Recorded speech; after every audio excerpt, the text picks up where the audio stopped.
नमस्कार, देशोन्नतीमध्ये मी ऐश्वर्या शिंदे आपलं स्वागत करते।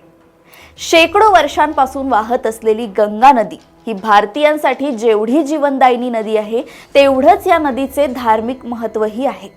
अनेक धार्मिक ग्रंथात गंगा नदीचा उल्लेख आढळतो। गंगाजल हे हिंदूंसाठी अतिशय पवित्र असं जल आहे। मात्र हे गंगाजल कधीच खराब होत नाही। गंगेचं हे जल कसं निर्मळ राहतं याचं रहस्य संशोधकांनी अनेक वर्षाच्या अथक परिश्रम आणि रिसर्च मधून शोधले आहे। नागपूरच्या संशोधकांनी त्याचा शोध घेतला आहे। हिमालयातून उगम पावणारी गंगा नदी हिंदूंसाठी श्रद्धेचे स्थान आहे। गंगाजल अनेक महिने साठवून ठेवले तरी ते खराब होत नाही।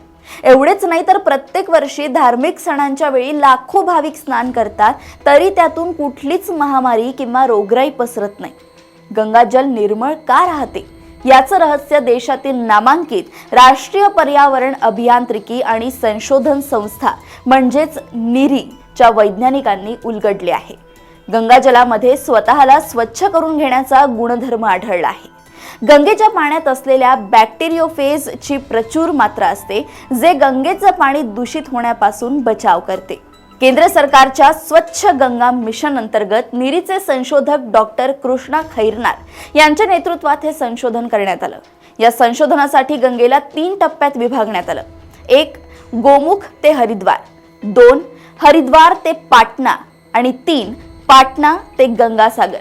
याबाबत निरीचे वैज्ञानिक डॉक्टर कृष्णा खैरनार यांनी प्रतिक्रिया सुद्धा दिली आहे। हमारी स्टडी में निकला है कि जहाँ जहाँ गंगा अविरल रहती है वहाँ पे गंगा जी के पानी को सेडिमेंट से खेलने का मौका मिलता है, एक प्राकृतिक मौका मिलता है। उसके कारण गंगा का पानी खुद को शुद्ध रखने में वो सक्षम है। अगर वो कहीं दूषित भी हो जाए तो भी वो आगे चल के अविरलता के कारण खुद को शुद्ध कर लेता है।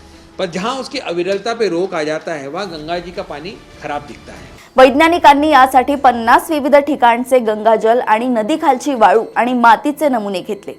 गंगा नदीत सेल्फ प्युरिफाईडचे तत्व असतात असं त्यांना आढळून आलं आहे। गेल्या वेळच्या कुंभच्या कालावधीतीलही नमुने वैज्ञानिकांनी गोळा केले होते। पाण्यातील कीटाणू नष्ट करणारे बॅक्टेरियोफेज हे गंगाजलमध्ये आढळले। यासोबतच गंगाजलामध्ये मोठ्या प्रमाणात ऑक्सिजनची मात्रा देखील असल्याचे संशोधनात समोर आले, असं कृष्णा खैरनार यांनी सांगितलं। गंगेच्या पाण्यात या ऑक्सिजनची लेव्हल 20 मिलीग्राम प्रति लिटर पर्यंत आढळली आहे। त्यासोबतच टर्पिन नावाचे फायटोकेमिकलही सापडले आहे। या 3 तत्वांमुळे गंगेचे पाणी निर्मळ राहते, ते कधीच खराब होत नाही असं खैरनार म्हणाले आहे।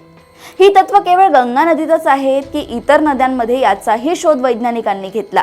यासाठी यमुना आणि नर्मदा नदीतील पाण्यावर रिसर्च करण्यात आले। मात्र गंगेच्या पाण्यात असलेलं तत्व या नद्यांच्या पाण्यात अतिशय कमी मात्रेत असल्याचं समोर आलं आहे। सध्या प्रयागराज येथे महाकुंभ असून लाखो भाविक गंगेत स्नान करतात। मात्र स्नान करण्याच्या 5 किलोमीटर समोरपासून गंगेचे पाणी हे निर्मळ होत असतं। स्वतःला स्वच्छ करून घेण्याचा गुणधर्म गंगा नदीत आहे, त्यामुळेच हे पाणी स्वच्छ राहतं। अशाच काही इंटरेस्टिंग आणि नवनवीन गोष्टी जाणून घेण्यासाठी बघत रहा देशोन्नती। नमस्कार।